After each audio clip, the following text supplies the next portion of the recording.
So last ভিডিওটো আমি ইমানটো বুজিছোঁ কি ৰিলেশ্যনেল অপাৰেটৰ অথবা এইটো এনচাৰটো তাৰ ট্ৰু হ'ব অথবা তাৰ এনচাৰটো ফলছ হ'ব তাৰ মাজত অথবা তাৰ বাহিৰত ৰিলেশ্যনেল অপাৰেটৰে বেলেগ একো বস্তু দিব নোৱাৰে নেক্সট আমি এই বস্তুটো বুজিবলৈ চেষ্টা কৰোঁ লজিকেল অপাৰেটৰ কি এতিয়া নেক্সট আমাৰ থাকিছে চ' লজিকেল অপাৰেটৰ চেম থাকিছে অথবা এনচাৰটো তাৰ ট্ৰু হ'ব অথবা তাৰ এনচাৰটো ফলছ হ'ব চ' দুটাৰ মাজত আউটপুটত একো ডাঙৰ ডিফাৰেঞ্চ নাই ৰিলেশ্যনেল অপাৰেটৰ আৰু লজিকেল অপাৰেটৰ আউটপুটৰ মাজত একো ডিফাৰেঞ্চ নাই দুটাই ট্ৰু অথবা ট্ৰু এনচাৰ হ'ব অথবা তাৰ এনচাৰটো ফলছ হ'ব তাৰ বাহিৰত একো এনচাৰ নহয় বাট ইয়াত কাম কৰাৰ টেকনিকটো চেঞ্জ হৈ গৈছে ৰিলেশ্যনেল অপাৰেটৰ সদায় অপাৰেণ্টছৰ লগত অথবা ভেৰিয়েবলৰ লগত ডাইৰেক্টলি কাম কৰে যেনেকুৱা কি x is greater then y ইয়াত xৰ ভেলু 10 হ'ব পাৰে ইয়াত 11 হ'ব পাৰে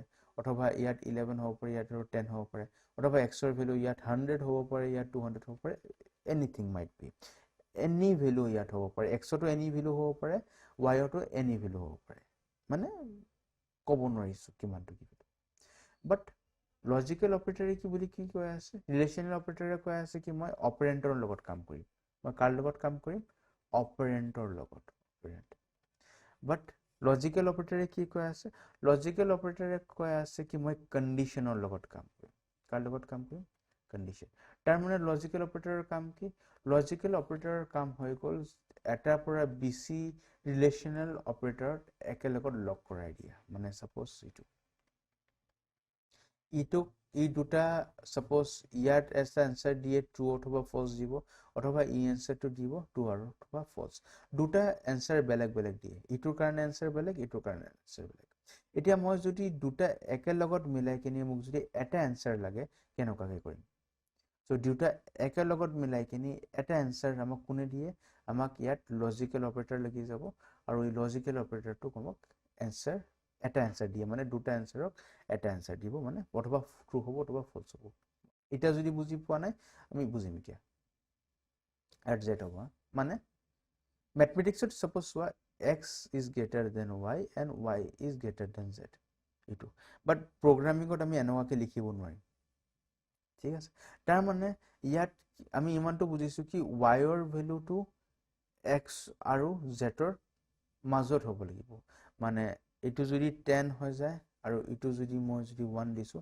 তাৰ মানে y ৰ ভ্যালুটো কোৰ পৰা কলৈ হ'ব পাৰিব অথবা 2 ৰ পৰা আপ টু 9 ইয়াৰ ভিতৰত হ'ব পাৰিব 2 হ'ব পাৰে অথবা 9 হ'ব পাৰে বাট ইয়াৰ ভিতৰত হ'ব পাৰিব ইয়াৰ বাহিৰত হ'ব নোৱাৰে এই বস্তুটো আমাক প্ৰগ্ৰামিঙত আমাক যদি বস্তুটো যদি কৰিব যাও তেতিয়ালে কেনেকৈ কৰিম আৰু এতিয়া যদি বুজি পোৱা নাই ট্ৰু ফলছৰ কনসেপ্ট কি চোৱা এতিয়া ট্ৰু ফলছৰ কনসেপ্টটো মই তোমাক বুজাই দিছো সাপোজ মই y ৰ ভ্যালুটো মই ইয়াত সোমাই দিছো 10 এনসাৰটো ট্ৰু হ'ব না ফলছ হ'ব এনসাৰটো হ'ব ফলছ যদি y ৰ ভ্যালুটো মই যদি 13 সোমাই দিছো এনসাৰটো ট্ৰু হ'ব না ফলছ হ'ব এনসারটো হ'ব false so this is what called as combination of conditions তাৰ মানে লজিকেল অপাৰেটৰ কি কৰিব লজিকেল অপাৰেটৰ বহুত কেইটা কন্ডিশনক একেলগত লক কৰাই দিয়ে অথবা একেলগত মিলাই দিয়ে প্ৰগ্ৰামিঙত আমি এনেকুৱাকৈ লিখিব নোৱাৰিম প্ৰগ্ৰামিঙত যদি এই বস্তুটো মোক লিখিব লাগে তেতিয়ালে মোক এনেকুৱাকৈ ভাগ ভাগ কৰি লিখিব লাগিব মানে x is greater than y ইয়াত এটা লজিকেল অপাৰেটৰ হ'ব y is greater than z এনেকুৱাকৈ মোক লিখিব লাগিব এটা নেক্সট কোৱেশ্চনত ইয়াত কি লজিকেল অপাৰেটৰ বহাম ইটোক আমি বুলি কওঁ এণ্ড অপাৰেটৰ এণ্ড ইটোক আমি বুলি কওঁ এণ্ড অপাৰেটৰ ইটোক আমি কওঁ অৰ অপাৰেটৰ আৰু ইটোক আমি বুলি কওঁ নট অপাৰেটৰ এতিয়া আমি নাচাওঁ পিছত চাম এই দুটা আমি প্ৰথম চাম এইটো একচুৱেলি ইউজ কেনেকুৱাকৈ এইটো ইউজ একচুৱেলি আমি কৰিম কেনেকুৱাকৈ এই বস্তুটো আমি চাম চ' আমি আমাৰ ওচৰত এইটো আছে x should be greater than y and y should be greater than z এই বস্তুটো মই প্ৰগ্ৰামিঙত লিখিব লাগে মই কেনেকুৱাকৈ লিখিম যেটো কি মই তোমাক কৈছো প্ৰগ্ৰামিঙত আমি এনেকুৱাকৈ লিখিব নোৱাৰিম এইটো লিখাৰ টেকনিকটো তো তাৰ আগত আমি লজিকেল অপাৰেটৰ আমি বুজি যাওঁ এই বস্তুটো অলপ দেৰি কাৰণে সাইডত থৈ দিয়া অলপ পিকচাৰটো অলপ কি বুলি কওঁ অলপ সাইডত থৈ দিয়া এটা আমি ক্লাইমেক্সটো চাওঁ ক্লাইমেক্স কি বস্তু সো প্ৰথম আমি চাওঁ এণ্ড অপাৰেটৰৰ কাম কি চোৱা সাপোজ এক্সাম্পল এটা দিছোঁ তোমাক, তোমাৰ ঘৰৰ ওচৰত এটা বিয়া পাতি হৈ আছে, চিম্পল এটা বস্তু, as a boy, I don't know' about girls, as a boy তোমাক এই বিয়া পাৰ্টিটো এটেণ্ড কৰিবৰ কাৰণে কি কি বস্তুৰ প্ৰয়োজন? তোমাৰ ওচৰত এটা পাৰ্টি আছে, এই পাৰ্টিটো এটেণ্ড কৰিবৰ কাৰণে তোমাৰ কি কি বস্তুৰ প্ৰয়োজন? দুটা ইম্পৰ্টেণ্ট বস্তু। ফাৰ্ষ্ট থাকিছে, মোৰ হিচাপত মই কথা পাতিছোঁ, মোৰ হিচাপত থাকিছে মোৰ পেটটো ভাল হ'ব লাগিব, ষ্টমাক গুড, ষ্টমাক স্পেলিংটো আকৌ ভুল হ'ল, আকৌ ঠিক কৰি দিছোঁ ৰ'বা, তোমাৰ ষ্টমাকটো ভাল হ'ব লাগিব। ছেকেণ্ড কি থাকিছে? ছেকেণ্ড কি থাকিছে, তোমাৰ ওচৰত ইনভিটেশ্যনছ কাৰ্ড হ'ব লাগিব, তোমাৰ ওচৰত ইনভিটেশ্যনছ কাৰ্ড হ'ব লাগিব। এতিয়া এই দুটা বস্তু থাকিলে তোমাৰ বিয়াত তুমি যাব পাৰিবা, নতুবা তুমি বিয়াত যাব নোৱাৰিবা। যিহেতু কি ওচৰা ওচৰি মানুহ, উইদাউট ইনভিটেশ্যন যদি তুমি গুচি যোৱা, ছাপ'জ তোমাক এইটো দিয়া নাই, নিমন্ত্ৰণ দিয়া নাই, বাট তুমি গুচি গৈছা, তো বহুত লাজ লাগিব ন তোমাৰ, তো সেইকাৰণে দুটা বস্তু প্ৰয়োজন। পেট ভাল কিয়? কিয় কি মই পাৰ্টিত যাওঁ খাবৰ কাৰণে, মোৰ বাদ বাকী মতলব নাই। প্ৰথম কণ্ডিশ্যন, তোমাৰ পেট ভাল নাই, বাট তোমাৰ ওচৰত ইনভিটেশ্যন আছে, বিয়াত যাব পাৰিবা নেকি? যাব পাৰিম। যদি যাব পাৰিম যদি কোৱা, তেতিয়াহ'লে ৰিক্সত গৈ আছে বাবা, চিন্তা কৰি লোৱা। যদি বাইচান্স যদি তাত যদি পেটে যদি অলপ যদি নাচি দিয়ে পেটটো, তেতিয়াহ'লে ক'ত সোমাবা, ক'ত যাবা? হ'ব, চ' অলপ চিন্তা মিলি কৰি যাবা। যদি পেট যদি ভাল নহয়, অলপ চিন্তা কৰি ল'বা কি যাব পাৰিম কি নোৱাৰিম। চ' মইতো নাযাওঁ। যদি ইনভিটেশ্যন যদি আছে আৰু যদি পেট যদি ভাল নাই, মই বিয়া পাৰ্টিত যাব নোৱাৰিম।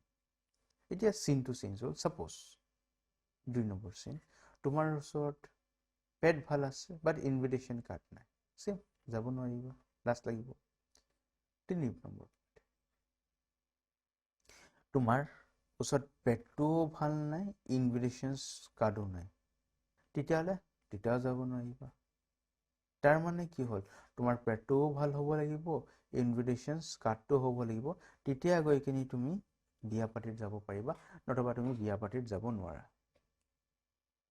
চ' ইটো আমাৰ কাম কৰাৰ টেকনিক থাকিছে লজিকেল অপাৰেটৰত। চ' লজিকেল অপাৰেটৰ কেনেকুৱা কাম কৰিব? লজিকেল অপাৰেটৰ এন, মোৰ যদি ই ছেটৰ এনচাৰ অথবা ই ছেটৰ এনচাৰ যদি ট্ৰু থাকে, তেতিয়া গৈ কিনি মোৰ এনচাৰটো ট্ৰু হ'ব, নতুবা এনচাৰটো ট্ৰু নহ'ব। ধৰা for example, X is greater than Y আৰু ইয়াত Y is greater than Z. এতিয়া এক্সৰ ভেলু হ'ল মোৰ 10 আৰু জেডৰ ভেলু হ'ল মোৰ 1। এতিয়া তুমি চিন্তা কৰাচোন, মই যদি ৱাইৰ ভেলু যদি মই দি দিওঁ 20, ঠিক আছে, ইয়াত আহি যোৱা, প্ৰথমটো ইয়াত অট'মেটিকলি ফল্ছ আহি গৈছে, চোৱা ইয়াত 10 আছে, ইয়াত 20 আছে, ইয়াততো অট'মেটিকলি ফল্ছ, তো এনচাৰটো এনেই ফল্ছ হৈ গ'ল, তো এনচাৰটো আহিব ফল্ছ, হোল ওভাৰ যে ৰিজাল্টটো আহিব, ৰিজাল্টটো ফল্ছ আহিব। কিয় ৰিজাল্টটো ফল্ছ হ'ব?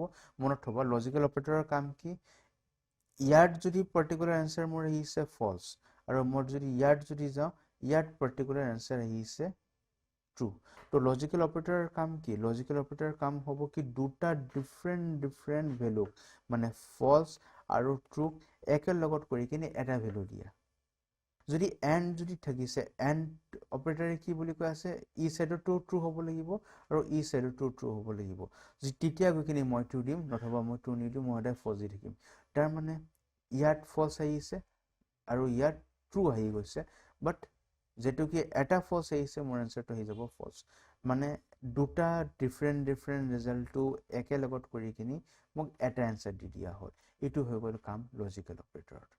লজিকেল অপাৰেটৰ আমি কৰি থাকিম, প্ৰগ্ৰেমিং কৰি থাকিম, আৰু আমি আৰু ভালকৈ বুজিব পাৰিম। নেক্সট আমাৰ থাকিছে লজিকেল অপাৰেটৰ অৰ। চ' অৰ অপাৰেটৰৰ কাম কি? এক্সাম্পল, ছাপ'জ যেতিয়া মোৰ দেউতাই যেতিয়া মেট্ৰিক দিছিল, তেতিয়াহ'লে পঢ়াৰ বহুত বেছি মানে স্কুল যোৱাৰ বহুত বেছি ক্ৰেজ নাছিল। আজিকালি স্কুল যোৱাৰ ক্ৰেজ আছে। আজিকালি 90% মা দেউতাই নিজৰ ল'ৰাক স্কুলত পঠায়, অথবা এইটো চৰকাৰী হ'ব অথবা এইটো প্ৰাইভেট হ'ব, বাট স্কুলত পঠায়। বাট মোৰ দেউতাৰ টাইমত এনেকুৱা নাছিল। তেতিয়া স্কুলটো প্ৰমোট কৰিবৰ কাৰণে চৰকাৰে এটা স্কিম ওলাইছিল। এই স্কিমটো থাকিছে অথবা আপুনি ৰেজিষ্ট্ৰেশ্যন কাৰ্ড লৈ আনক, অথবা আপুনি এডমিট কাৰ্ড লৈ আনক, আপোনাক আমি এক্সাম পঢ়িবলৈ দিম। আজিকালি তুমি ৰেজিষ্ট্ৰেশ্যন কাৰ্ড আনা নানা মতলব নাই, এডমিট কাৰ্ড আনিবহি লাগিব। এতিয়া ই কণ্ডিশ্যনটো লৈ কিনে, ই চিনেৰিঅ'টো লৈ কিনে আমি আগত যাওঁ। মোৰ দেউতাই কি কৰিছে, মই দেউতাৰ কথা পাতিছোঁ। মোৰ দেউতা কৰিছে কি, ৰেজিষ্ট্ৰেশ্যন কাৰ্ড আনিছে, এডমিট কাৰ্ড অনা নাই। এক্সাম দিবলৈ পাৰিব তেখেত? পাৰিব। কি চৰকাৰৰ স্কিমটো কি, অথবা ৰেজিষ্ট্ৰেশ্যন কাৰ্ড আনা অথবা এডমিট কাৰ্ড আনা, দুটাৰ পৰা যদি এটা লৈ আনা দিম, পাৰে এক্সাম দিবলৈ দিম। এতিয়া ৰেজিষ্ট্ৰেশ্যন কাৰ্ড অনা নাই, এডমিট কাৰ্ড আনিছে, এক্সাম দিবলৈ পাৰিব? নিশ্চয়ভাৱে পাৰিব। 3 নম্বৰ, ৰেজিষ্ট্ৰেশ্যন কাৰ্ডো আনিছে, এডমিট কাৰ্ডো আনিছে, এক্সাম দিবলৈ পাৰিম? পাৰিম। 4 নম্বৰ, ৰেজিষ্ট্ৰেশ্যন কাৰ্ডো অনা নাই, এডমিট কাৰ্ডো অনা নাই, এক্সাম দিবলৈ পাৰিম? নহয়। চ' এইটো হৈ গ'ল আমাৰ অৰ অপাৰেটৰ।